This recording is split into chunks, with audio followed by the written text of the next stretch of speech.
Fala aí, analítica e analítico de plantão, belezinha? Tá no ar, tá valendo mais um episódio do Analytics Talks. Hoje vamos falar sobre dados em movimento, a revolução da mensuração e experiência no setor de viagens como um todo. Porrada vai comer nesse podcast aqui, como sempre, ao meu lado, ele, o Lewis Hamilton do Analytics. Fala dele. Fala dele. Não, assim, te contar pela Queria história. ter Tá? 1% do estilo do Lewis Hamilton. Não. Eu tô te falando de Lewis Hamilton por causa da história que o Lewis Hamilton fez. Não por causa do restante, tá ligado? Ah, entendi. Só pra deixar alinhado. Pela história que ele fez na Fórmula 1. O restante, Tá bom. aí eu acho que tu tá marcando de mocó, meu. Tá bom. E aí, Luciano, empolgado pra falarmos Empolgado sim. Eu tô feliz, sabia? Feliz por vários motivos. Motivo número 1, que a gente fez a galera vir de BH pra cá usando Sim. o nosso patrocinador. Olha que Ei. maneiro. Usaram o sistema que a gente fala que é da OnFly. Exatamente. Que irado essa porra, É, né? muito Talvez se forte, eles né? não usassem OnFly, ia ser esquisito. Exatamente, ia ser muito esquisito. Pra poder estar aqui com a gente falando sobre esse tema, Vinícius Ribeiro, Prazer. Federico Marques. Prazer. Vou pedir pra vocês se apresentarem rapidinho pra nossa audiência aí. Sejam muito bem-vindos ao Analytics Mention e ao Analytics Talks. Fala, Luciano. Fala, Gu.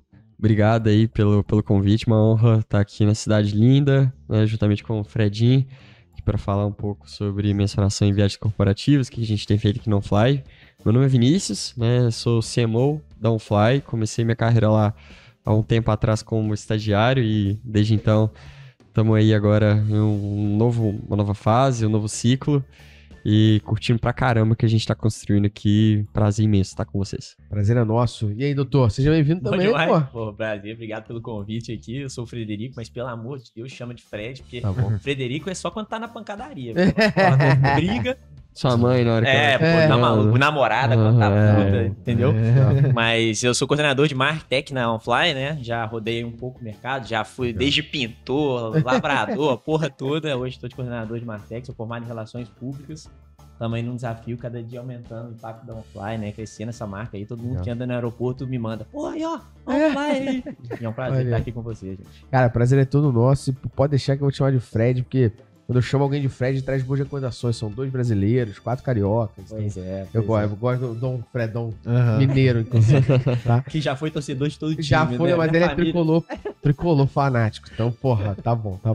Pra gente começar nosso papo aqui, eu queria, antes de mais nada, agradecer a galera por vocês terem conseguido vir aqui. Agradecer a audiência por estar assistindo. E, já que o patrocinador também tá no podcast falando, eu não farei merchan nenhum. Vini, faz merchan não faz Pô, no não é início do possível, podcast, né? cara. Cara, eu pago você justamente por você fazer isso, eu tenho que vir, não, eu vou... Cara, e aí eu vou fazer uma coisa que tá falando. Primeiro, esse aqui vai sair daqui, você vai usar. Tá esse bom. episódio Eu posso usar esse inteiro. episódio Você vai inteiro. dar o nosso bonezinho. Vou sentir o bem Não é à de trabalhar toa, aqui aí ficou agora. até mais estiloso. Mas pô. carioca usa pra trás, É, não? então, mas aí não vai aparecer o viagem. né? Pode deixar.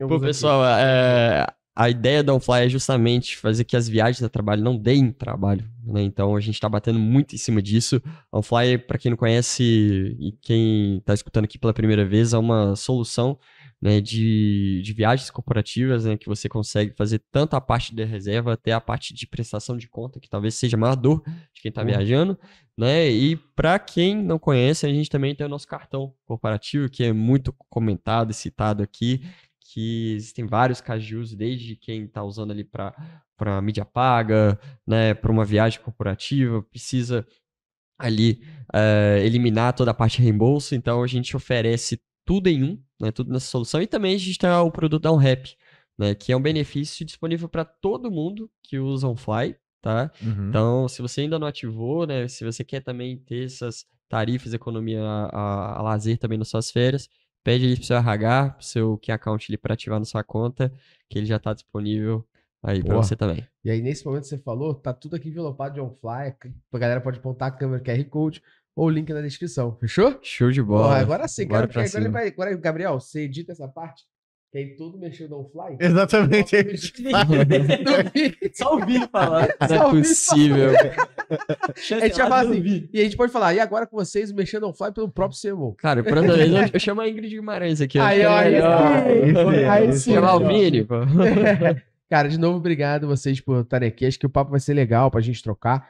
Queria começar, e aí vou endereçar pro Vini, você vai compondo, Fred, eu vou fazendo esse ping-pong aí. Bora lá. Queria, cara, primeiro falar um pouquinho com vocês sobre essa questão das operações como um todo, os OTOs aí que a gente vê que tem migrado muito para o digital. E hoje a gente vê dados de mercado, dados que eu bati com você também, que 90% praticamente das operações, elas foram migradas para o digital. Então, cara, que métricas que vocês conseguem medir hoje que antes eram invisíveis? Ou que vocês não tinham muita noção, vocês tinham um cheiro. Tipo assim, eu entendo que isso faz sentido, mas ter de fato a tangibilização de que isso faz sentido, vocês não tinham. O que tem aí hoje? Perfeito. Para responder essa pergunta, eu acho que talvez seria legal a gente começar falando do mercado, né? Boa. Se a gente olhar ali, são dados públicos, as empresas como Booking, né, Decolar.com, as OTAs, Expedia, são empresas puramente de publicidade. Basicamente, quase que 90% da receita ela volta ali, né, para Google, para Meta. Então, a gente vem comentando bastante sobre isso. Foi, inclusive, o principal setor durante a pandemia, né, que sentiu, né, o impacto. Né, e aí, o Google também caiu bastante a receita dele por conta dessas empresas, são puramente empresas de mídia. E quando a gente até traz o Airbnb, né, nos últimos tempos, eles fizeram até uma inversão, né, em começando mais a investir o investimento deles em marca do que puramente em anúncios de performance. E quando a gente traz aqui para o nosso contexto da OnFly, né, hoje grande parte da nossa operação, ela é digital, ela é uma marca nativa digital, né, a gente, desde o primeiro dia da OnFly, a gente já investia em out of home. Tinha um outdoorzinho no caminho do aeroporto de Confins ali, que a gente pagava, né, entendendo que a gente tinha que fazer uma coisa diferente. Né? E era um elemento de fé. Você puramente simples nessa questão, não tinha nenhuma mensuração até então, porque era uma das poucas marcas até de agências que faziam esse tipo de investimento. Mas não era maior, a composição do nosso budget não era para esse canal, era mais um teste, um incremento que a gente fazia e ficava lá. Com o passar do tempo, a gente foi expandindo, né, e a gente começou a ver algum retorno ali, né, dentro, uma correlação, né, de investimento em geração de demanda que a gente já trazia. E depois de um tempo, hoje a gente já consegue fazer essa mensuração por incrementalidade que a gente vem falando, né, de o MMM. Né? Então, hoje já é possível até entender que um investimento no podcast, um investimento, um evento, né, que a gente fala muito que que de fato é um canal de relacionamento, né, um touch, a gente começa já a entender incrementalidade menos uma atribuição de origem. Então é mais entender, poxa, se eu não tivesse aquele canal, eu teria feito aquela venda? Então, o MMA ele serve puramente para responder aquilo. E aí a gente entendeu que o Out of Home hoje ele está na segunda linha de incrementalidade, é o segundo maior canal em incrementalidade de geração de demanda. Né? Então, já é algo que a gente perde só para influenciadores, né, que você tinha falado. Né? Perde só para influenciadores. Influenciadores é o primeiro, né? Isso dentro da nova estratégia, porque até então o Out of Home era disparado o primeiro lugar, né? E esse ano perdeu para influenciador, para creator de alcance. Então, a gente começou a entender, e isso veio da premissa que marca uma grande alavanca de crescimento. A gente estava comentando aqui que existe poucas buscas de agências de viagens corporativas, plataformas de gestão, até mesmo pelas dores ali de reembolso. Então, quando você compara, faz um de par ali para a busca da marca do setor já é maior. Mas hoje a gente já consegue entender, mensurar ROI, retorno sobre investimento, né? Realmente qual foi o custo de aquisição por canal, começar a entender margem de contribuição por canal, incrementalidade. Então, isso são algumas métricas que a gente já consegue trazer aqui para dentro do nosso universo de marketing. Se o Fred quiser complementar os pontos. Depois de uma aula dessa, eu vou falar. Então, mas meus 5 centavos de contribuição aí, que foi muito nítido o quanto no último ano a gente aumentou nossas praças, né, em Out of Home, igual o Vini falou, e principalmente Self-Attribution estourou. Falando tudo aeroporto, outdoor, TV, e agora com essa nova campanha. Então, influenciador, quando começava a casar junto com o evento e tudo mais. Então, é indiscutível o quanto cresceu nesse último ano. E você falou um ponto bem legal, porque antes mesmo da gente colocar o MMM, a gente colocou simplesmente uma pergunta no nosso formulário, que eu acho que é a coisa mais fácil para todo mundo, que é o Self-Attribution. Obviamente, você depende um pouco da lembrança do cara, mas você já começa a entender canais que provavelmente não apareceram ali no Last Click, ou no outro, ou no modelo de UTM, né, no First, ou em outros tipos de composição, você já começa a entender qual foi a lembrança que gerou, o canal que gerou memória ali no seu canal. E você já começa a consegue tomar iniciativas a partir disso. Porque no final, quando a gente fala sobre isso, o consumidor não necessariamente vai lembrar do último canal que ele... Exato. Às vezes ele pode lembrar do primeiro, pode ser o que mais marcou. Então ele vê um comercial da Ingrid que vocês têm hoje, demora 3 meses, ele vê o podcast da Métricas, aponta o QR Code, vai bater Métricas, mas ele Foi. no Exato. Self Attribution pra falar, pô, na verdade foi lá pra ele que a gente começou a olhar, né? Isso acontece bastante, principalmente depois que a gente começou a fazer a estratégia de influenciadores de forma mais intensiva. A self-attribution de TikTok, Instagram, Total. começou a aumentar exponencialmente, não tanto a partir do influenciador. Então, o canal, né, Sendo onde o mais cara lembrado visualiza, do que era mais quem, né? lembrado. Exatamente. E até é engraçado, porque mais um complemento, né? Quando a gente estava fazendo mensuração das planilhas pro Roadshow, que aconteceu no ano passado, tudo mais, a gente ficou muito nessa discussão de, pô, a gente vai pegar First, a gente vai pegar Last, pra gente começar a mensurar esses canais. E aí chegou um determinado momento que a gente começou a conversar com outras pessoas e falar assim, cara, por que vocês não pegam Self-Attribution?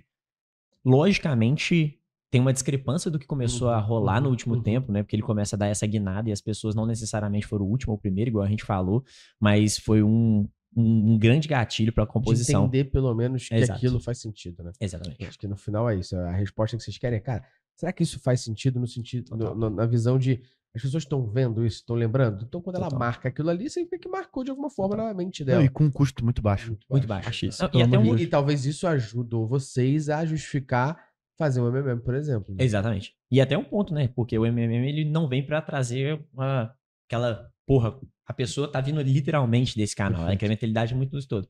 Só que quando você traz o self-attribution, ele mostra essa correlação com o investimento e o cara tá te falando, lembro de vocês daqui, né? E tem um outro ponto, né, para fechar, que eu acho uma grande lição, que muitas vezes, principalmente profissionais de marketing, a gente se esquece de uma premissa básica, que existem muitos dados externos que já existem no mercado. Né? E quando a gente fala de out of home, no nosso caso é out of home, principalmente em aeroportos, né? E a gente pode falar que hoje, quando a gente analisa, né, todo o contexto de viagens no Brasil, a cada 10 pessoas que estão viajando, 6 são a trabalho. Né? Então a gente pega o cara diretamente com uma mídia de massa na ponta ali. Então a gente já começa a trazer, e a gente trouxe isso aqui para o nosso contexto e fez muito sentido dado aquele. E quando a gente olhou para os dados internos, depois que a gente aplicou o MMM, isso se comprovou mais uma vez. Exatamente essa tecla. A gente falou já do case de vocês, nosso LinkedIn, nosso YouTube, até no Instagram, porque é um case muito foda de como vocês conseguiram, através do MMM, medir ali que Media of Home era até então a maior mídia que trazia resultado para vocês e, consequentemente, depois passou a ser a segunda. E a gente vê muito hoje, principalmente se a galera nova e que é 100% digital, então os nativos digitais, deles olharem para essa mídia e não entender a mídia, não compreender a mídia e achar que ela não é possível de ser mensurável. Eu queria que vocês explicassem um pouquinho pra gente exatamente essas duas jornadas, tá? Como que esse self-attribution, ele ajudou vocês a mostrar na empresa, o Vini falar com o CFO que precisa de dinheiro para isso, para poder fazer o MMM, então esse é o primeiro ponto. E o segundo, vocês explicassem um pouquinho esse case e como é que é a aplicação e a análise e o uso de MMM para vocês hoje no dia a dia. A parte de Marketing Mix Modeling mesmo. Como é que vocês usam isso e como é que vocês usam isso junto com os MTAs ali, o Multi-Touch Attribution, né? Para dentro das mídias digitais. Perfeito. Cara, eu acho que tem uma premissa básica que eu acho que grande parte dos profissionais de marketing que começaram pelo digital, eles se esqueceram de outros canais, né? E talvez um dos princípios básicos. Talvez a gente tá falando de out of home aqui como se fosse algo totalmente fora da curva, mas não é. Quem é ali do varejo ali, talvez... Retail Media, a gente tá falando de... Hoje em dia a gente tá falando do out of home ser o DOOH, que é o Digital Out of Home, ou seja, ele vira muito mais uma mídia programática do que outra coisa, né? E isso já é possível, né? Então hoje já é muito mais fácil do que no passado, e talvez seja a mídia que, quando a gente fala de publicidade, propaganda, de marketing, seja o que todo mundo se lembra. Né? Talvez depois hoje de redes sociais, mas no passado todo mundo lembra do panfleto, né? Do banner que você vê numa banca, né? Quando você está andando pela uma cidade. Então é algo muito comum já no dia a dia da publicidade. E aí, quando acho que a galera se esqueceu um pouco, né, desses princípios básicos ali de simplesmente entender a jornada do seu consumidor, né, e estar onde o seu cliente está. E foi exatamente isso que o Fly fez. A parte da gente ter colocado a Out of Home e ter investido tão pesado hoje em cima disso foi por conta dessa premissa, de entender onde que é a jornada do nosso consumidor e estar lá.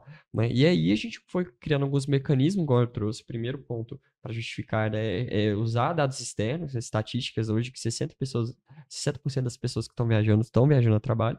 né, e começar a trazer aqui de forma interna. Primeiro, começando com o Self-Attribution, né, e depois escalando ali pro MMM. E aí, com o MMM, eu acho que ficou, ele é quase, eu falei muito com o Fred, depois que a gente colocou, eu falei, Fred, isso aqui é quase que um jogo político. Total, né? 100%. Porque você começa justamente a entender que incrementalidade e o retorno financeiro do que a gente está fazendo aqui em marketing em cima de cada canal. Né? E a gente estava falando aqui um pouco hoje, entender se, às vezes, seu comportamento de geração de demanda ele é simplesmente basal, né? De uma construção de longo prazo que você fez de marca, ou se realmente é efetivo, está sendo efetivo o que você está investindo ali em mídia. Né? Então, isso foi, acho que foi killer pra gente, né? E falando um pouco de números, né? Isso possibilitou a gente atingir em apenas 6 meses o ano inteiro, o ano de 2024 inteiro de geração de demanda. Né? Então, só entendendo que marca era primeiro uma alavanca de crescimento, né? E a gente já fez todos os números, tanto acesso ao site, MQLs, né? Agendamentos, clientes também. Então, a gente dobrou, né? A ideia é que a gente dobre esse ano, né? Sem necessariamente dobrar esse investimento. E como é que foi, Fred, implementar essa parada na prática ali no dia a dia? Porque a gente sabe que fazer MMM não é fácil, implementar também não é fácil. E muitas vezes tem gente que depois de implementar, chega no final, ainda olha e fala assim, não funcionou. Não funcionou. Eu acho que o primeiro ponto ali, cara, é entender, né? Porque eu confesso que ano passado a gente tentou ali no segundo semestre de 2024, né? A gente foi falando, o Vini chegou muito com isso, a gente tem que começar a fazer esse MMM, trazer... E as primeiras conversas, as pessoas começavam a correlacionar muito, tipo assim, cara, se eu investir mais nesse canal, eu vou trazer mais MQLs, por exemplo, SQLs e tudo mais. E o importante do MMM é entender esses investimentos correlacionados com essa jornada e com esses pontos onde nossa marca está presente. Então, igual vocês falaram aqui, a gente já discutiu, muita gente dessa nova geração acha que tudo tem que ser traqueado. Mas hoje nem tudo vai conseguir ser traqueado, igual os out of homes e tudo mais. E o MMM vem para correlacionar. Dentro da própria jornada digital, não é possível mais se traquear ou entender o comportamento do usuário ponto a ponto. Perfeito, perfeito. Então a gente, lógico, contratou uma ferramenta, né, que tá muito, não sei se a gente pode mencionar aqui, mas já desde o início do ano, entender esse modelo, entender o impacto e essa correlação ali de incrementalidade é um principal ponto. E ter isso visível em uma dashboard, que é o que a gente tem com eles hoje, faz com que a justificativa no board seja muito melhor, a gente explique isso de forma mais eficiente. E aí um outro lado que é muito importante é como você vai trazer esses dados para dentro dessa plataforma, né? Exemplo, Out of Home hoje ele é muito medido pelo alcance de quantas pessoas passam por aquele ambiente, por exemplo, no aeroporto, que é o nosso principal canal, né? Outro ponto é quantas pessoas visitaram no BIP no nosso evento e como que a gente imputa isso para a plataforma. E, por exemplo, agendamento no evento hoje... Isso é legal. O agendamento no evento hoje a gente correlaciona como um MQL ou ele é um SQL, porque a qualificação está sendo feita ali para depois rolar uma demo. Então, como a gente imputa esses dados para a plataforma e no final, essa geração de demanda em MQL, que é o principal que a gente usa hoje, vai ser comparado com uma levantada de mão no site primeiro, entendeu? Então, acho que esses são os dois pontos, né? Exatamente. E como é que vocês usam hoje no dia a dia isso junto ao que a gente chama de MTA ali, né? Que é o Multi-Touch Attribution. Porque acho que a galera hoje no mercado tá vivenciando, pra gente fechar essa aspas de MMM, a galera hoje no mercado tá vivenciando muito o hype que o MMM tá trazendo, como se ele fosse uma solução milagrosa de atribuição. E ele não tem nenhuma correlação com a atribuição. Ele tem correlação com outra coisa. Então, no dia a dia, a galera de mídia continua usando os modelos de atribuição tradicionais que existem. Sim. Como é que é a correlação? Com as limitações que ele tem devido à complexidade de navegação do usuário. Como é que vocês usam isso hoje no dia a dia, essas duas questões aqui, Fred, para pensar longo prazista, MMM, a correlação, que a gente tem, as causalidades, e como o dia a dia, Total. que é investido em mídia. E principalmente como que aplica isso dentro de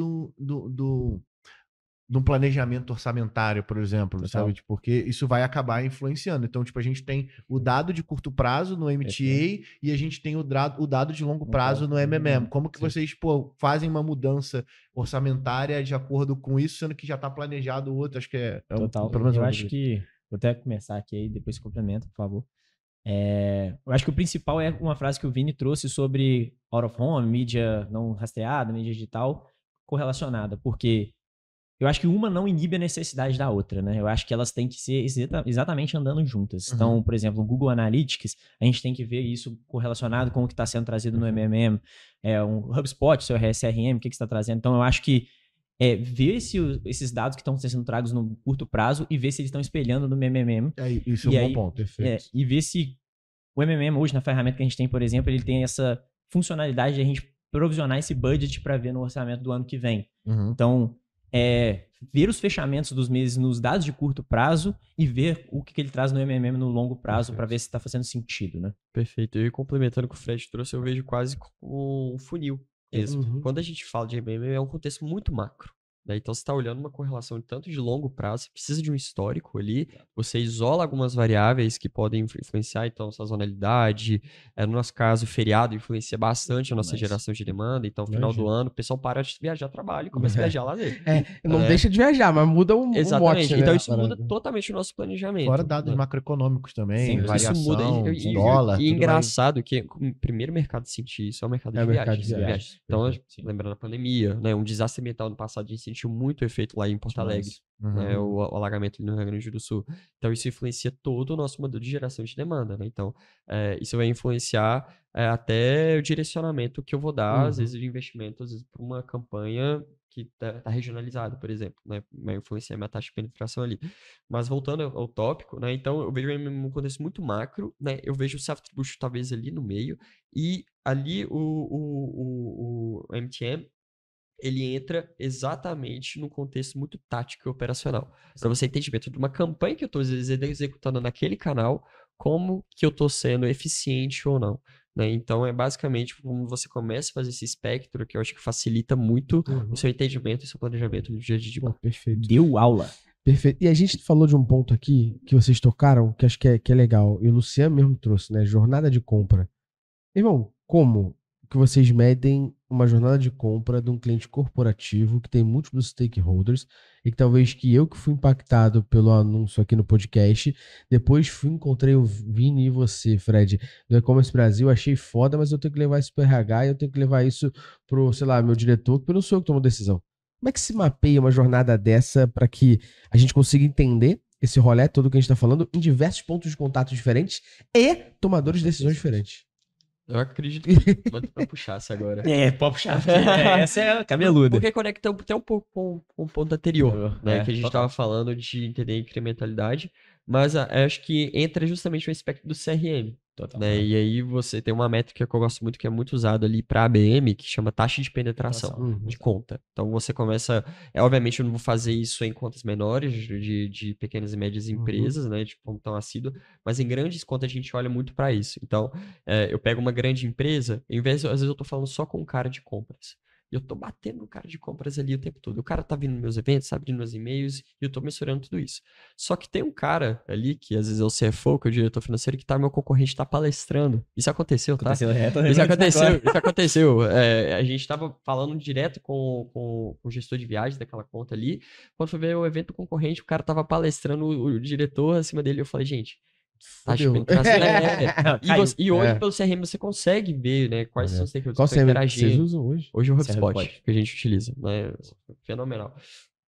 Então, a gente já consegue lastrear tudo isso, né? E trazendo a nossa jornada, hoje a gente patrocina todo tipo de evento. A gente tem campanha para direito. Teve até um que vocês palestraram que aconteceu dia 16 de outubro no São Paulo. Com nesse momento já aconteceu. Esse momento já aconteceu, mas você já... Cara, é tanto evento, a gente patrocina esse ano mais de 70 eventos. Teve um que aconteceu dia 16 de outubro chamado Analytics Summit, que vocês patrocinaram. Depois, 16 de outubro. Cara, isso aí eu não tô lembrando, não.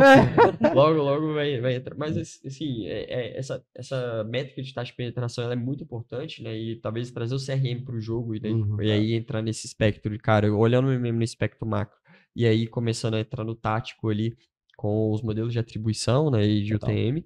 Mas tem uma métrica que é muito legal, que eu vou deixar pro Fred falar, que a gente tá trazendo agora, chamada Sales Velocity, que ela é killer. Ela é killer. Pô, eu vou complementar antes um ponto do Vini que eu acho crucial. Eu vim 6 anos de CRM, né? Entrei no Offline, inclusive, como especialista de CRM. Sem saber HubSpot. Não, sem sacanagem. Eu trabalhava só com porque CRM é CRM, pô. Pois é. Eu trabalhava só com Salesforce. E aí, no processo seletivo, eu falei assim, pô, não trabalhei com HubSpot, mas é isso. Cara e coragem, vamos embora lá. Cara de estudo, mas enfim. As pessoas têm que entender a importância e como é orquestrado um CRM, cara. Eu acho que, principalmente a HubSpot, ela te dá uma abertura e uma facilidade e comodidade de criar qualquer tipo de propriedade lá dentro. Então, mapear essas jornadas, desde a parte de aquisição, ali, oportunidade, marketing, até venda pós-venda, essa visão de o CRM como um todo, ela é crucial. Então, você conseguir ver onde estão os principais gatilhos e decisores dentro da etapa e dessa jornada, onde você pode realmente mensurar a partir de uma propriedade dentro do CRM, muda o jogo totalmente. Vou dar um exemplo prático da nossa operação aqui em eventos que a gente está falando. A gente via que eventos era a nossa principal geração de demanda no que dizia respeito a MQL no curto prazo. Só que era difícil mensurar como aquele lead estava realmente vindo daquele evento em específico. E aí foi quando a gente começou a discutir, como que a gente vai ver isso? Vai ser por um formulário? Vai ser por alguma coisa? A gente testou N formas, né, Vini? E a gente começou a criar propriedades de evento impactado. Então, não só por aquele BIP tradicional, a gente começou a criar formulários e integrações que mensuravam que aquele cara foi impactado no nosso evento. Então, às vezes em mais de um evento, né? Ou às vezes em mais de um evento. Então, isso faria toda a diferença e faz toda a diferença na hora de um closer, um SDR abordar. Vi que você estava lá, cria um pitch correlacionado ao tema do evento, igual o Universo TOTS, que a gente foi esse ano, CFO Insights, aqui agora, que é um público mais financeiro. Então, ter isso de fácil visualização dentro do CRM, para mim, é diferencial estratosférico e, modéstia à parte, eu acho que é uma coisa básica para toda a operação hoje. Mas, infelizmente, existe a complexidade de construir isso no CRM até ficar azeitado, porque a maioria das empresas é muita gente metendo na mão, né? Então, tem a área de ops, e não falando que um é certo, não é errado, assim, mas é muito cacique pra pouco índio. Exatamente. E às vezes a visão que ops, por exemplo, tem hoje é diferente do que a gente precisa numa jornada, igual a gente tá falando.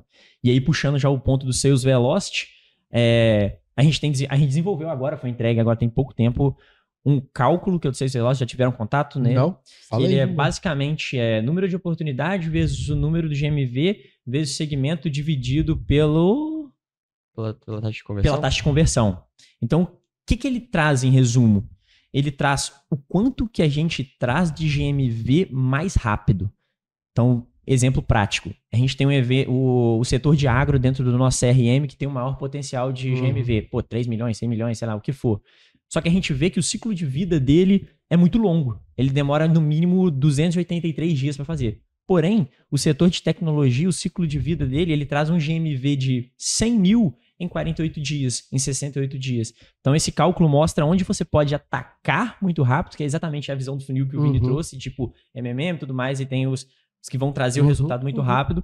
E isso, para mim, hoje, na nossa operação, tá fazendo uma diferença absurda, porque você abrange todas essas estratégias. Então, exemplo, você vai para o Mato Grosso, um aeroporto lá que tem um público que viaja mais com carro, então usa o cartãozinho para abastecer. Você criar estratégias segmentadas para aquele cara naquela praça em específico e até os out of homes que vão estar naquele lugar, é completamente diferente. E a gente sabe que esse GMV dentro do CRM funciona muito mais rápido. E isso volta toda para a nossa comunicação, posicionamento, estratégia, né? Para quem não sabe, GMV é volume transacional, é gross volume margin. E ele é o todo mundo transacionado que acontece na nossa plataforma. É a principal fonte de receita hoje no Offline, não é o MRR. E hoje, toda a nossa North Star Metric, nossa operação da Offline inteira, ela está pautada em cima de GMV. Então, a partir do momento, né, que eu entendo, beleza, meu ciclo de venda, meu ciclo de compra, como que é esse contexto, eu começo a otimizar toda a minha comunicação e estratégia. Então, agora, por exemplo, no final do ano, eu falei um pouco que novembro e dezembro todo mundo para de comprar, né, e de viajar depois. Poxa, eu vou priorizar uma empresa, um segmento que tem um sales velocity muito maior para eu antecipar GMV, caso se eu estiver muito longe, distante da meta, entendeu? Exatamente. Mesmo entendendo que a longo prazo, uma empresa de agro, como o Fred citou, ela possa fazer mais sentido, então já pensando em 2026, eu já tenho que ter uma estratégia de longo prazo. Isso muda toda a sua estratégia de marketing e comunicação, pautada em uma métrica, né? Na verdade... Que faz sentido pro negócio. Exatamente, né? Mas pautada em dados, né? E aí a gente tem um elemento muito forte que é de criatividade, que a gente sabe fazer barulho muito bem, né? Com pouco. E aí, fazendo essa composição de canais, né, de criatividade como elemento chave, né, e de dados, acredito que é chave isso faz para uma estratégia de marketing de sucesso. Boa. E acho que no final tem um ponto muito, muito chave em tudo isso que a gente está falando aqui, chamado tracking. Era uma das coisas que eu queria levantar até. Porque assim, a gente tá falando de um mundo muito bonito, mas a gente sabe que na hora que a gente vai sentar pra poder implementar isso, acaba dando, na maioria das vezes, um monte de merda, porque faz parte do processo. E é isso. E aí, antes até de a gente começar a entender quais foram as merdas que deram, pra gente poder aprender com isso, eu queria que vocês, se vocês puderem trazer uma fotografia do seguinte, cara, em que momento de empresa vocês estavam quando vocês decidiram implementar o MMM? Por quê? A galera tem uma visão de que implementar MMM é algo hiper complexo ou que só é para empresas num determinado patamar. Aí eu queria tentar trazer essa fotografia para a galera que tá vindo, justamente para poder entender, cara, esse é o momento que a gente tava, a gente tinha, sei lá, tanto de faturamento, tanto de usuário, e a gente decidiu aqui, e aí a gente, daqui para cá, depois que a gente implementou o MMM, a gente cresceu para tanto. Cara, a gente tava, quando a gente começou a implantar, era mais ou menos metade ali do ano de 2024, a gente tinha mais ou menos um ano ali da Série A, né, Fred? Total. E aí a gente já tava incomodado, por isso, porque a gente tava justamente nesse momento de roadshow. E a pergunta que eu mais recebia dos investidores, né, de quem tava procurando investir ali no offline naquele momento, era qual era o principal canal ali da offline. Eu falei, cara, não existe isso aqui dentro do nosso composto B2B. Tudo bem, existe um canal que tem mais incrementalidade, mas a gente não conseguia provar na ponta. Então partiu desse primeiro incômodo. E a gente já sabia, a gente pregava, os investidores entenderam naquela época. Só que eu falei com o Fred naquela época, falei, cara, a gente precisa otimizar isso. A gente já tava com mais ou menos, ali fechou ano passado com 800 milhões de GMV, de volume transacionado nessa plataforma. Esse ano a gente está indo para 1,5 bi. Então, é uma nova fase, né? Uma nova fase que eu então entrando numa série B, todo mundo fala, pô, vocês receberam 240 bilhões. Pô, agora fica o lance, fica mais difícil. A Tedmark ali, a fundo do Vale do Silício, eles investiram no Facebook, no Nubank, imagina o jogo, o VP que criou a Kayak tá no nosso board de vendas. Então, cara, com grandes poderes, já dizia bem, grande responsabilidade. responsabilidades. Eu falei muito com o time. A gente teve um orçamento 2 vezes maior, dobro do que do ano passado. Né? Então, veio desse momento, desse incômodo. Então, acho que a maior dificuldade que a gente tem teve e continua tendo hoje no mercado... Se é a única fonte da verdade, é uma fonte mais confiável da verdade. Mais segura. É porque a gente teve problema, continua tendo problema hoje no mercado, que é o problema de como é que eu justifico de quem é conversão onde eu invisto mais. Eu mesmo tô ocupando esse caminho. Esse é o meu ponto. E aí o segundo ponto que a gente tem é que cada modelo de atribuição, quando a gente está olhando ali mais o operacional de mídia, por exemplo, cada modelo de atribuição das suas mídias é feito para favorecer a eles. Cara, a gente adora o Meta, TikTok, Google, a gente frequenta os escritórios, conhece a galera, não tem nenhum problema. Mas a verdade é essa. Quando eu vou criar uma maneira de eu mesmo me avaliar, eu não vou pensar de uma forma que não me avalia pra cima, sabe? Então, o Meta, 24 dias de visualização, 7 dias de clique. Não, porque é mega relevante. Será que é? Como é que eu meço isso? Porque se eu medir isso pela atribuição dele, não bate, mano. Não bate. E aí o MMM, na minha visão, tá ocupando essa lacuna. Só que as pessoas estão começando a acreditar que ele ocupa uma lacuna que não pertence a ele. Que é a lacuna de como eu faço orientação de mídia hoje. Total. Exato. E isso as pessoas estão achando que o MMM resolve atribuição. Não, ele resolve planejamento longo prazista. Exatamente. Total. Essa é a grande questão que acho que é legal a gente... E muitas vezes planejamento financeiro. Total. Né? Porque você começa... Ter um budget de mídia. Se você hoje desligar seu investimento em Google Ads, né, suas buscas orgânicas também caírem, você não tá tendo incrementalidade ali, você tá tendo canibalização. Né? Então, basicamente, o Google tá tomando a atribuição ali dos seus cliques orgânicos. Esse é um exemplo que pouca gente tem coragem de botar o seu na reta, tá? Com certeza. A gente já fez isso no Prime, nosso produto, que é, meu irmão, botar uma semana sem meta. Vamos só entender se as vendas vão seguir iguais ou vão ser diferentes. É só isso. Se for, a gente corre atrás o mais rápido possível. Isso é muito legal. Eu vou falar que no início a gente não tava batendo a meta de oportunidades ali para vendas. Né? E aí, basicamente, resumindo o nosso negócio, a gente precisa arriscar no início do ano. Eu sei se eu vou bater minha meta de MV se eu fizer muito bem meu funil no início do ano. Né? Então tem ticket, número de oportunidades, a gente mensura tudo isso. Potencial assinado. E aquele momento a gente não tava. Então eu olhei para MMM para ver quais naquela... A gente não tinha feito estratégia de influenciadores de forma tão assídua. Mas quando a gente olhou pro nosso modelo, às vezes que a gente que um outro canal bateu quase de frente com o Out of Home foram nas vezes que a gente deu uma xingada ali com o Jorginho, com o Burrão no ano passado, que não sei quem assistiu, mas depois surgiu de uma olhada, ficou muito legal. Jorginho é bom E pra voltou caralho. agora, né? E voltou, e foi o que mais gerou lembrança naquela O época. Jorginho é bom pra Foi o caralho. que mais bateu de frente. E aí eu falei, cara, bora arriscar. No momento de arriscar agora, a gente pode ser um pouco mais ousado nesse momento. E aí a gente fez em um mês o primeiro trimestre inteiro. Mas a gente já tinha um entendimento, quando a gente olhou para o MM, que 70%, naquele momento, que 70% do nosso comportamento, geração de demanda, era basal. Era de marca. Né? Então não era nada que, se eu desligasse ali, talvez eu Isso perderia é muito 30%. maneiro, né? Isso é muito legal. Então Isso a é gente já, muito foda. beleza, eu tenho uma marca forte, hoje o OnFly já é a marca mais buscada entre todos os concorrentes, todo segmento, e a marca que mais cresce em volume de buscas, né? Tanto entre travel techs quanto entre agentes convencionais. Então a gente já tinha uma marca relevante no segmento, obviamente.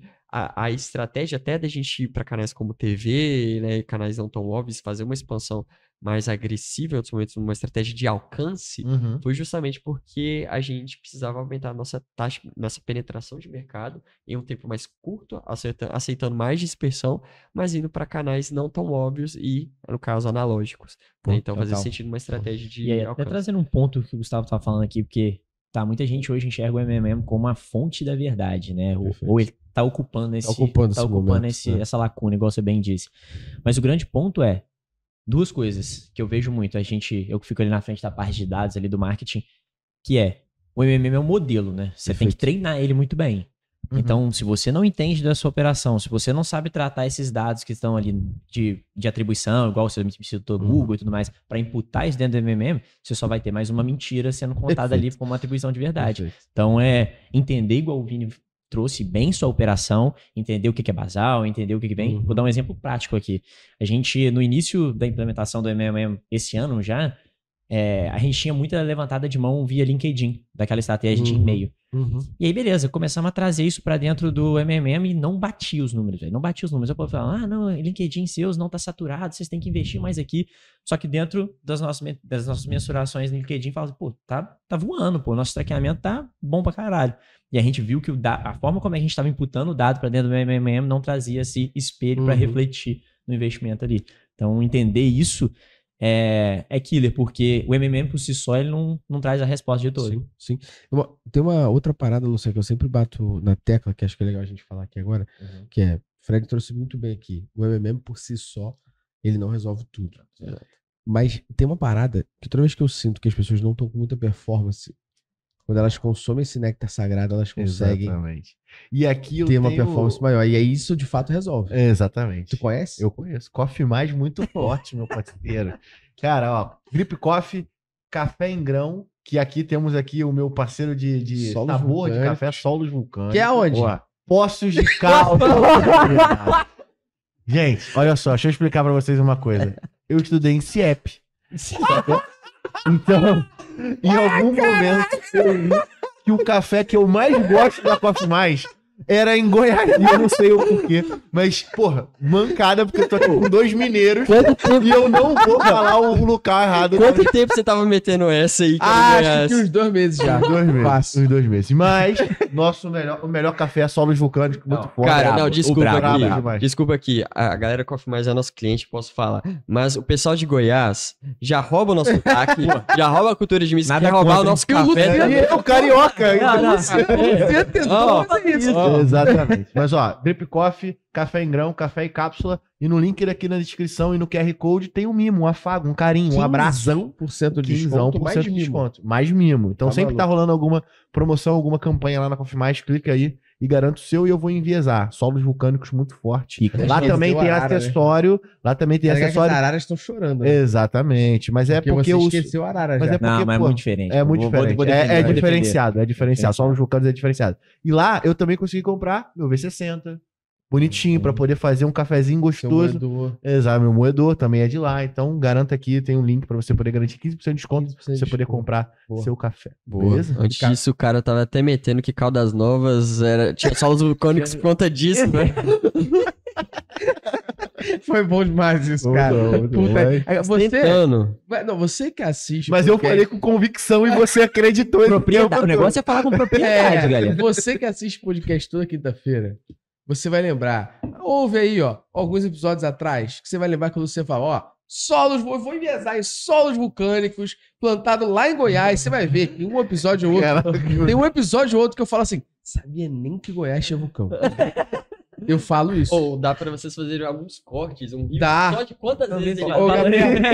Gabriel, Verdade. anota no seu Asana aí, por gentileza. Obrigado. fazer, Estão com pode vários fazer. cortes aí, Muito ó. obrigado, muito obrigado. Voltando aqui, agora retomando, depois deste momento de descompressão, falando ainda um pouco sobre essa parte toda que a gente tá falando de atribuição, MMM, que tá sendo orientação sobre o case que vocês estão construindo, porque assim, a evolução que vocês estão trazendo do que tá sendo growth pra vocês em OnFly, pô, isso é absurdo, né? Você tá saindo de 800 para 1.5 bi de MV ali, é um dobro em um ano, é absurdo. Não é um crescimento em cima de um valor pequeno, né? Igual você falar, as buscas via IA cresceram 1.200%, pô, saiu de 1 para 1.200. Cresceu 1.200. Mas é que vocês estão falando de um volume gigante que ficou maior ainda.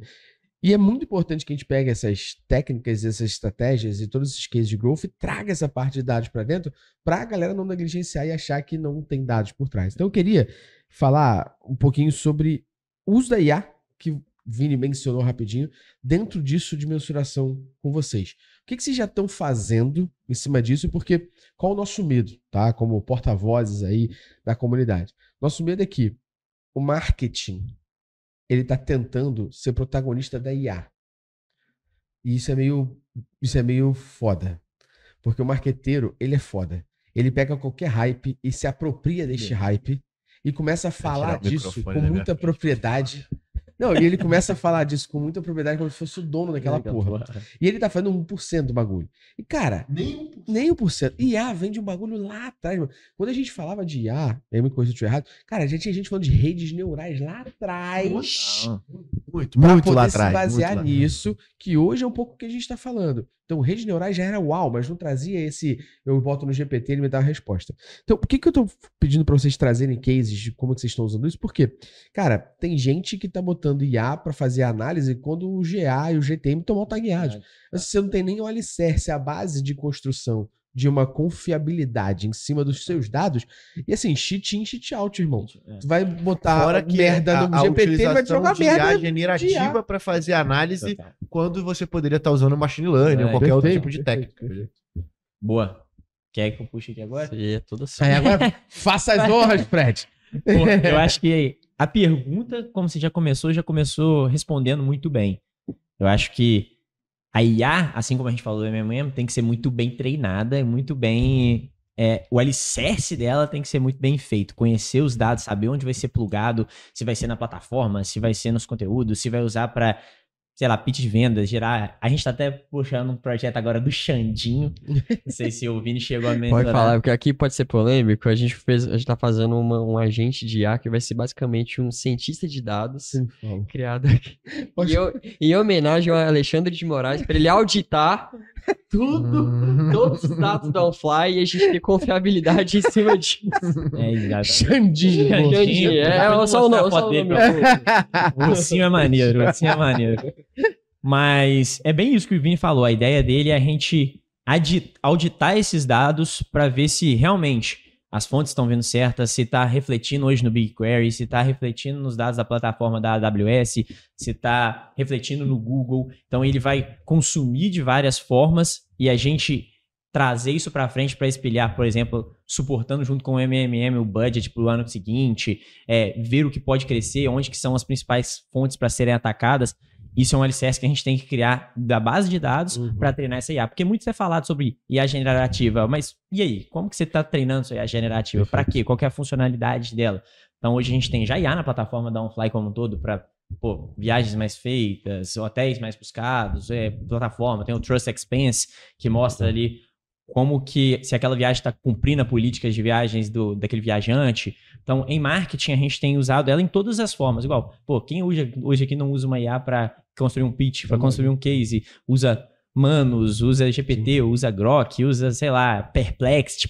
Cada uma tem uma funcionalidade. Perfeito. O Mineiro até soltou um case, um vídeo muito legal. O marqueteiro versus 30 IAs, né? O marqueteiro versus as 30 IAs. Então, cada uma vai ter sua funcionalidade. Então, eu acho que nada funciona, se eu tivesse que resumir, sem você entender bem sua operação e sem entender onde que você quer plugar e a funcionalidade final dela, o objetivo final dela, saca? Exatamente. A gente falou aqui, fez a brincadeira do Xandinho, mas basicamente ela surgiu uma necessidade de, muitas vezes, a gente fazer isso na unha. Né? Porque... E é uma dor de... A gente tá falando de fase de crescimento quando você planta MMM aqui. Uma operação que cresce rápido, muito rápido, muitas vezes você cresce de forma muitas vezes desgovernada. E aí você, principalmente... Na maioria das vezes, né? Desgovernada. Uma cultura muito forte de execução. Né? Então a gente cresce, depois a gente vai criando processo para reestruturar de forma retroativa. Isso é natural, isso faz parte da cultura do Fly. Outras empresas acontecem de forma diferente e aí muitas vezes você abre mão do seu crescimento em prol disso. E aí tem a cultura de arriscar, né? Isso, de execução, isso é muito forte aqui dentro ali da nossa operação. E aí a gente é uma empresa, nós somos uma empresa puramente sales-led. Né? Então a gente tem mais hoje, entre quase 800 pessoas na operação da Fly, quase 200 ali são de marketing e vendas. E conforme diz o Fred citou muito bem, é muita gente mexendo com dados ali. São muitos dados sendo gerados ali. Hoje é a maior travel tech da América Latina, B2B, né? Mais de 2.500 empresas. Imagina quantos dados a gente está gerando de forma interna ali. Né? Então, a gente está reestruturando, fazendo uma reorquestração de toda a estrutura de dados ali da OnFly. E a AI é meramente um agente para apoiar dentro dessa operação. Em várias camadas, né? Em várias camadas, né? Mas muitas vezes o que estava acontecendo, a vendas tinha um dado, marketing tinha outro, e isso aí em operações menores é comum. Né? Então, você imagina isso uma empresa com escala. Então, o que a gente está fazendo agora é um processo de reestruturação em cima disso, até que ela serve muito para a gente automatizar esse processo, né? E agora a gente começou a trazer times multidisciplinares para trabalhar em cima disso, né? Mas acredito que muito para trazer no futuro, né? Eu acho que a IA vai servir para otimizar o tempo, né? O que a gente demorava horas, às vezes meses ali para analisar em poucos minutos, poucos segundos. Né? Então, às vezes um prompt ali, acho que até a forma das pessoas viajarem, né? A forma que o SaaS é construído hoje vai mudar. Em vez de você ter que ir construir toda a jornada de compra, reservar um hotel, reservar um aéreo, ali depois a prestação de contas, às vezes um prompt ou às vezes uma comunicação ali com a inteligência artificial vai mudar e em poucos segundos ali sua viagem vai estar toda reservada. Mesma coisa, a gente quer trazer isso com o projeto do Xandinho, fazer isso de forma de análise, mas você falou muito bem, se a sua base, né, se a sua operação não estiver muito bem estruturada e cadenciada, nada serve. Porque pra mim no final... Ele começa a alucinar. Tudo que a gente fala, meu irmão, tudo que a gente fala, as pessoas só querem ver o pote de ouro no final do arco-íris, tá ligado? Mas qual é o meu ponto sobre isso? É que tudo que a gente falou aqui, atribuição, incrementalidade, marketing mix model, IA, tudo parte do pressuposto de que você tem um tracking bem feito. Total. E as pessoas negligenciam a porra do tracking. Cara. Inclusive as áreas de dados, né? Você vê áreas de dados de companhia super hiper focadas e você chega lá, pô, não, a gente tem uma IA especialista para uma camada, a gente tem um data lake e pipelines complexos. Um CDP. Um CDP. E aí o cara esquece que no final das contas tem a porra de um JavaScript que tá lá quebrado no... Então a gente, na área de dados, a gente acaba pegando muito esses erros, né? Total. De querer pegar o dado que foi, que já tá ingerido, né? Foi consumido para dentro dos lakes, mas o cara esquece que, no final das contas, foda-se que você sabe SQL, foda-se que você sabe Python, R, foda-se. É um JavaScript que vai foder a tua operação. JavaScript, às vezes, em 2, 3 linhas vai foder a tua operação inteira. Total. E aí, em cima disso, rapidinho, antes de vocês estavam falando de IA, mas eu fiquei curioso por uma coisa. Eu vou aproveitar que a gente tem um CMO aqui pra gente poder trocar uma ideia sobre isso. Eu tenho uma pergunta direcionada pra ele depois que ele tá fudido. Vai falar? Eu acho que pode ir antes então. Essa eu não vou foder você. Mas assim, o Fred é nosso parça, tá ligado? Ele tá com a gente. Martec. Eu vou entrar nesse complô ali do mineiro, né? Do 30 IAs contra o CMO. Somos 3, pô, tá mais tranquilo. Dois cariocas e um mineiro contra o CMO. Vamos montar esse quadro aí. Mas é uma parada que até em cima desse lance do Martec. Há quanto tempo existe a área de Martec? E você, como CMO, quando que você percebeu, cara, precisamos criar uma área de Martec aqui dentro? Desde o final do ano passado, eu já vi essa provocação, a gente teve uma discussão muito se era necessário ou não, mas a gente, como OnFly, eu falei um pouco da cultura de execução, né, de risco, a gente sempre quer estar um passo adiante. Cara, criar uma marca B2B sexy, ir pra TV, e olha, a gente tem vários concorrentes que hoje replicam, simplesmente Vocês replicam pensam, tudo, absolutamente tudo. A gente, Espero a gente escolher o stand pra escolher a mesma cota, a gente entende. vai cara. no mesmo influenciador, agora tá indo pra A gente Eurofon. entende, a gente tem um slogan menos achismo mais dados, e a gente já foi pra evento que tava mais dados, menos achismo. Não, acontece, é muito comum. Teve um que lançou agora uma campanha com o dinossauro também, mesmo. Então, isso vem acontecer. E a gente quer. Tá na vanguarda, né? A Copa é o maior dos aplausos. Então, parabéns. Conseguiram criar um slogan memorável. Cara, a gente parabeniza o time. Cara, tô copiando, parabéns. Sabe? Isso acontece. E eu tenho a mesma tese com o Martech. Né? Martech, eu comecei a ver algumas empresas de tecnologia, você vê criarem a área, né? Hoje a gente não tem como você falar de marketing sem tecnologia, né? Isso envolve inclusive tracking, né, que a gente trouxe aqui. Sim. E a gente vem trazendo mais automação. Eu acho que foi um processo de eventos aqui que o Fred falou. Hoje a Onfly tem mais de 200 pessoas em vendas e marketing. Imagina como que era para distribuir esses leads ali depois do evento. Hoje, depois que a gente capta um lead ali, ele já é enriquecido com inteligência artificial, ele já vai pro CRM, ele já vê se tem alguém como proprietário daquele negócio, já avisa pro cara. A gente já tem hoje um aplicativo, né, que é basicamente Engineers Growth, que era uma planilha, anteriormente uma planilha de relatório de despesa de viagem, que era o nosso principal material rico, era simplesmente o nosso principal material rico, que as pessoas mais baixavam, o cara tem demanda. E aí a gente falou, cara, se a gente tem uma tese de simplificar as viagens do trabalho, será que a gente não pode pegar um módulo da nossa plataforma e trazer isso de graça?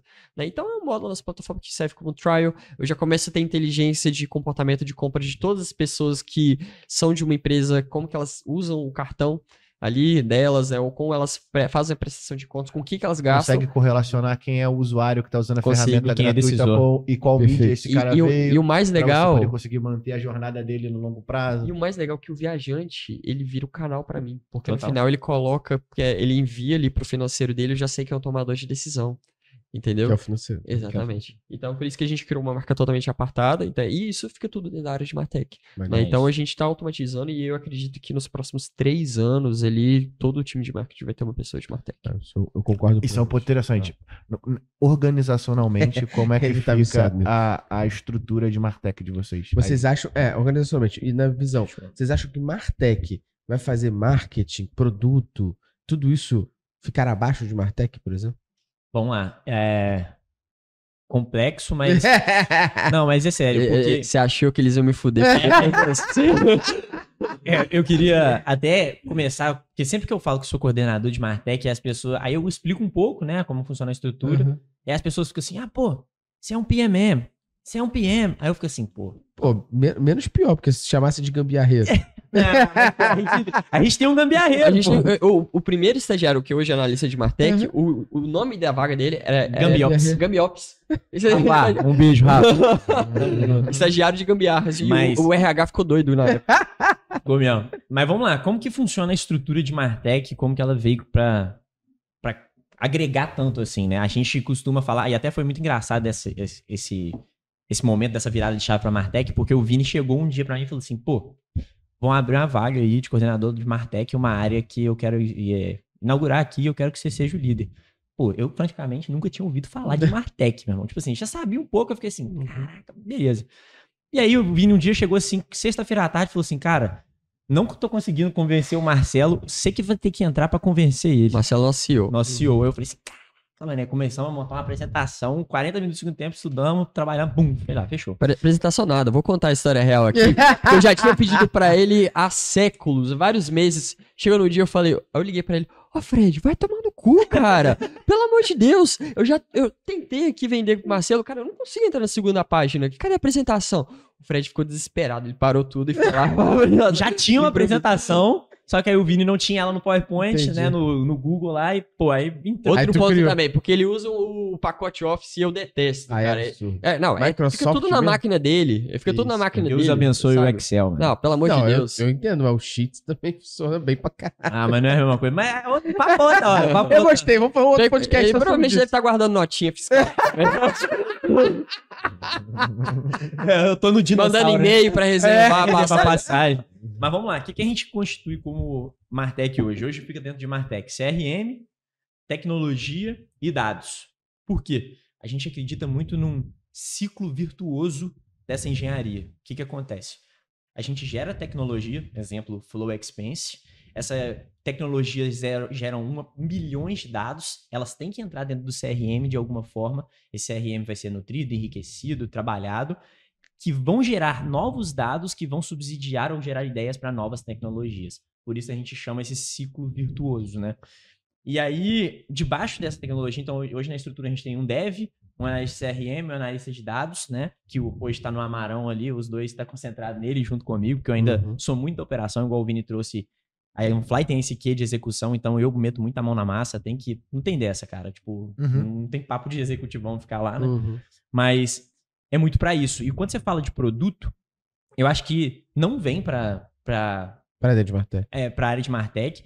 Eu acho que é mais uma estratégia de marketing de lead PLG, só que não para o produto final on-fly. Trazendo mais uma vez o exemplo do Flow, o Flow surge da ideia, igual o Vini falou, de um material rico nosso, que a gente fala assim, cara, a gente é tecnologia, é o nosso material mais consumido, como que a gente entrega a experiência on-fly para esse cara já ter na palma da mão? Vamos lançar um produto apartado para aquisição, tanto que o Flow hoje vem como um canal de nova aquisição, que no final vai gerar a necessidade desse cara vir para on-fly. Porque por mais que ele seja o espelho da parte de despesa, de prestação de contas, então eu pego o viajante ali no início, ele me passa o e-mail do decisor e nessa hora eu sei quem é o decisor dessa empresa, eu consigo colocar ele numa jornada de nutrição on-fly, falando, pô, o Flow ele não está plugado no seu ERP. O Flow não consegue te trazer um balanço geral para colocar na DRE para o seu setor financeiro. Eu pego em vários lugares. Então, é muito dessa geração de tecnologia e de melhoria contínua dos processos que estão vindo. Mais um exemplo, case de eventos que o Vini falou.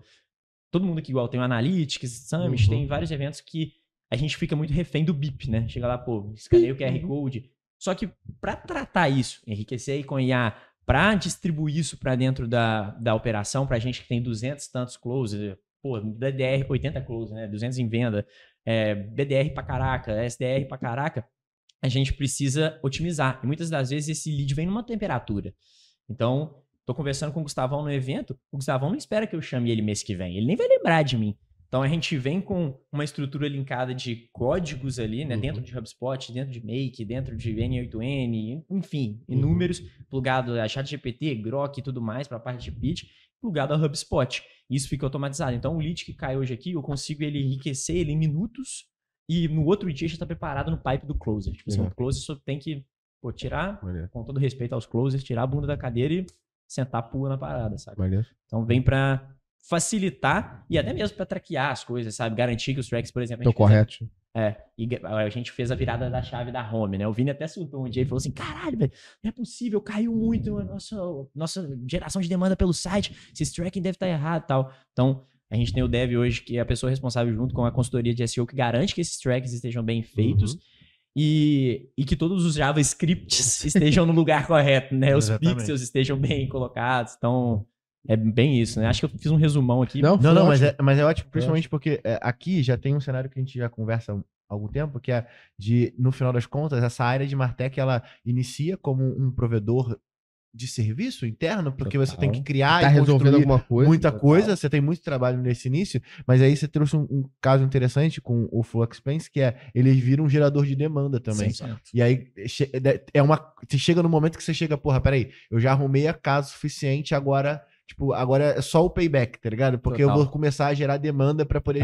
e aí entra no ciclo virtuoso. Mas no início tu tem, uma camada de trabalho fodida. Exato. Porque você tem muita coisa pra fazer quando você tá montando a área. Mas você chega num momento, e acho que vocês foi super rápido, né? Vocês começaram a área de 2024, agora vocês já estão gerando demanda para as áreas de produto. Acho que isso é bem interessante. E até um ponto aqui que é muito legal, que corrobora nisso. Há um tempo atrás, a gente tem um mentor que ele falou assim, cara, tem como você trocar ideia com uma empresa que eu tô dando consultoria também? Os caras estão iniciando Martech lá.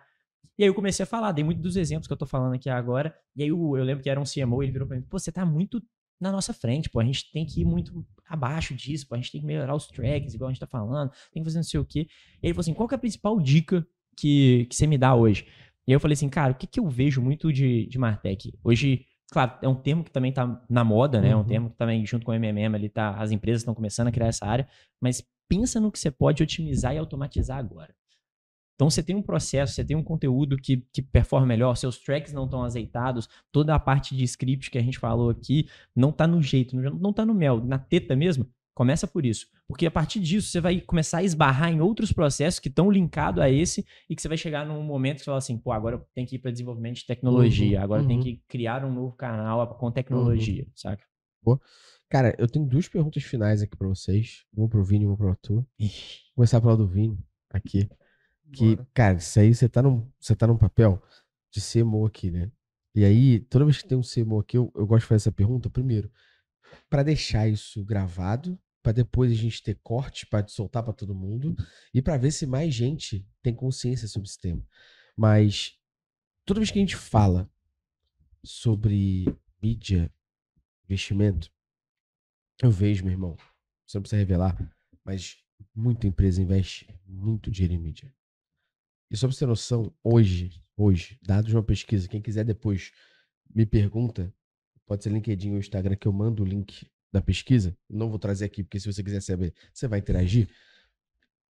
20% do mercado americano tá pegando, na verdade, 20% de quem investe em mídia lá nos Estados Unidos é quem tá pegando uma parcela da mídia para investir em dados e mensuração.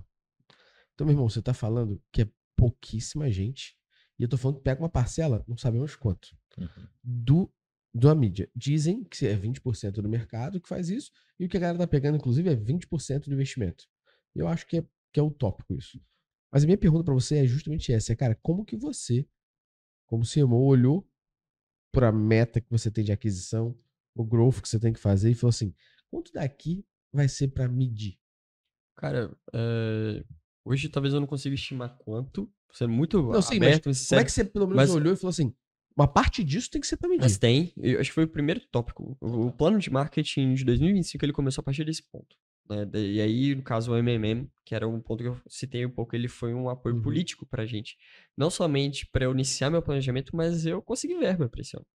Então, o que eu precisava fazer, como que eu mostrava o resultado daquilo que eu já tinha executado historicamente, né? E como que isso projetava, né, minha receita futura ali para OnFly. Então, isso foi uma grande sacada, né? E a partir disso, a gente já vem aplicando isso de forma muito constante no que a gente executa. Citei o exemplo aqui anteriormente dos influenciadores, como isso influenciou, né? Partiu de uma análise de dados, mensuração. Sem isso, talvez eu não teria atingido minha meta. Né? Isso eu falo com toda certeza do ano. A gente está muito on track em relação à meta do GMV. Assim, a gente está muito on track na nossa meta anual e era uma meta muito agressiva, como eu citei aqui. A gente tem uma missão de chegar a 1.5 bi de GMV. A gente está bem linha. E falando mais especificamente agora de uma estratégia até de alcance, uma campanha de branding, a gente pegou um orçamento que a gente ia dedicar, eu falo que é um orçamento semestral de composição de mídia, e a gente alocou ali para fazer uma pesquisa em cima do que, não somente da parte de tracking, eu acho que isso já estava rolando, mas também entender se a gente já estava atingindo os resultados que a gente estava esperando. Então, de lembrança de marca, né, de impressões, hoje a gente acompanha tudo por meio de dash, né, então a gente acompanha o que era, qual era a meta, qual era o esperado, o que a gente está alcançando, então tudo isso a gente já alocou, né, a gente mensura ponto a ponto, linha a linha, ali, para a gente entender se até mesmo uma campanha de alcance, que isso não é comentado. Né? O pessoal às vezes joga eu brinquei muito com o Marcelo no início do ano passado, que uma campanha que não tinha rolado bem, ele fala, cara, mas isso é brand. Eu falei, cara, que você tá jogando tudo que tá errado em brand. Cara, brand precisa dar retorno, também, né? Senão é somente dispersão. Né? Então, foi muito entendendo o modelo que a gente tava, o momento que a gente tava, e como que isso, a gente olhava para os dados e como isso entrava dentro de um composto ali, racional, de estratégia. Legal. E agora tem uma pergunta pra você, mas tem que ser um bate-bola, tem que falar o que tá no teu peito. Depois tu pode contextualizar. Bora lá. Não, o que tá aqui, ó. Depois tu pode contextualizar. Bora lá. Cara, como justificar investimento em dados pro CMO? Respostas. Mas antes tu não tem, né? Até tu investir e trazer. Então, mas você tem que partir de um pressuposto que... Perguntas.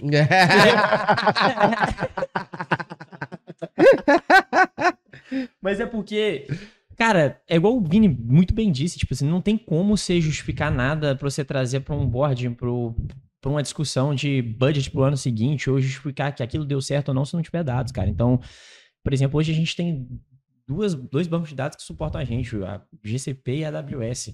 Um plugado na plataforma pra gente ter dados de plataforma, usuários, habilidades, e um pra lead, operação de marketing como um todo, colocar ali pra gente ter as dashboards que o Bini muito bem citou. Então, se você não tiver a lastreabilidade que a gente tanto falou, os trackings desses dados aqui sobre, e não trackings só de canais de marketing e tudo mais, mas operação como um todo, você não consegue subsidiar e suportar uma tese sua, sabe? Perfeito. Eu acho que isso é muito bom.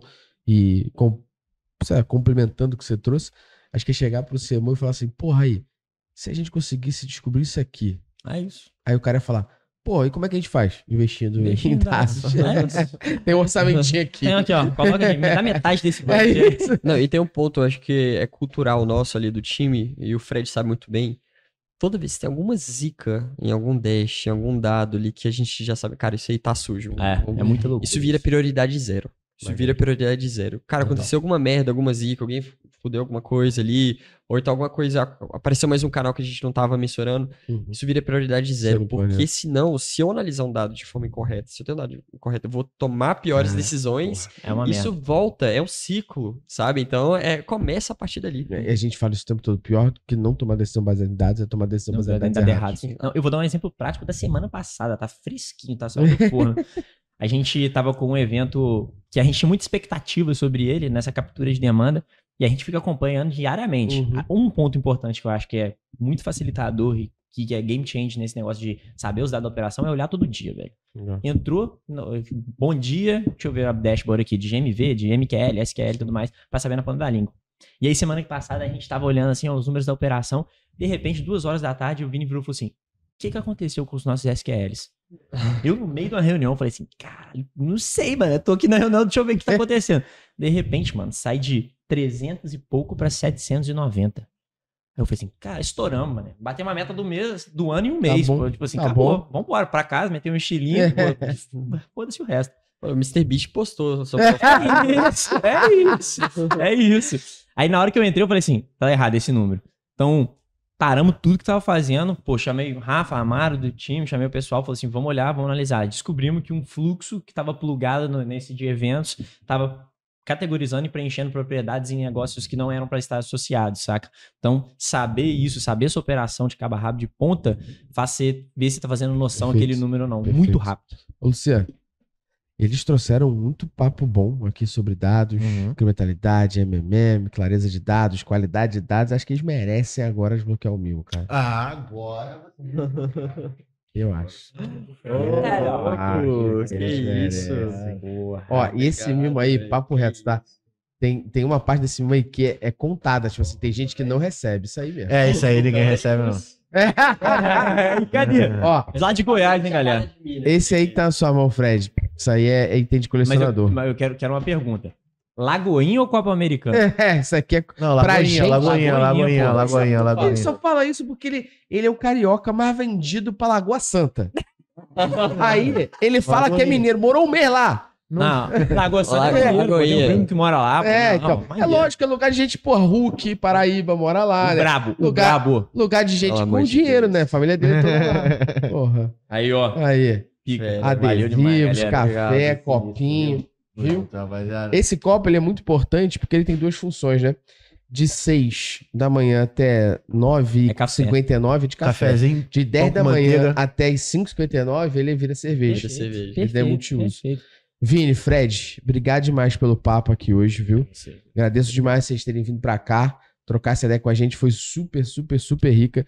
Acho que deu pra falar não só sobre o case que é um Fly, o case que muito meritamente vocês estão construindo com a empresa, mas também, pô, trazer pra nossa audiência aqui, pra galera que tá assistindo, sobre tudo que a gente falou de dados, incrementalidade, MMM, uso de IA, como falar com o CMO, como investir em dados. Acho que foi um puta papo aqui. Obrigado, Vini, pela tua boa vontade junto. de ter usado o nosso patrocinador pra vir pra cá. Tamo junto. São offline. Aí, se você, quem tiver com perrengue aí em viagens a trabalho, eu conheço uma empresa muito fera aí que patrocina aqui o Métricas Boss. Tamo junto, Fred. Obrigado, cara. Obrigado a vocês, cara. Uma honra estar aqui. Pra quem não sabe, é meu primeiro podcast. Aí, ó. Pô, foi maneiro. Mandou bem, pô. Mandou bem, mandou bem. Mandou bem, mandou bem. Valeu. Cara, continuem aí dando aula pra essa galera. Acho que todo dia vocês mudam a visão do Brasil e do mundo aí, da galera que assiste marketing. mano. Caralho, eu vou cortar essa porra. Mas Caralho. De verdade. Pô, tá ficando sinistro. Eu ia entrar, por na hora que eu mandei pra minha namorada, pra galera, a galera falou assim, cara, os caras são foda, os caras são pico. Obrigado pelo convite aí, uma honra mesmo. Hein? Ficou Pô, foda. tamo junto, obrigado. Então você, com esse corte do Fred, tu agora minimamente, se tu tá no YouTube, tu vai se inscrever, tu vai apertar a porra do sininho e tu vai comentar. Porque se tu não fizer isso, tu é um filho da puta. Porque, porra, No mundo, o porra! maluco tem uma moral fodida e tu não vai clicar.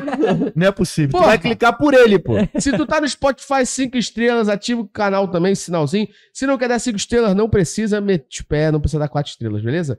Muito obrigado de novo pela audiência, né, Luciano? Toda semana estamos aqui, Toda noite. toda quinta-feira, há 10 fucking anos. Muito obrigado, um grande abraço, valeu! Boa. Pô,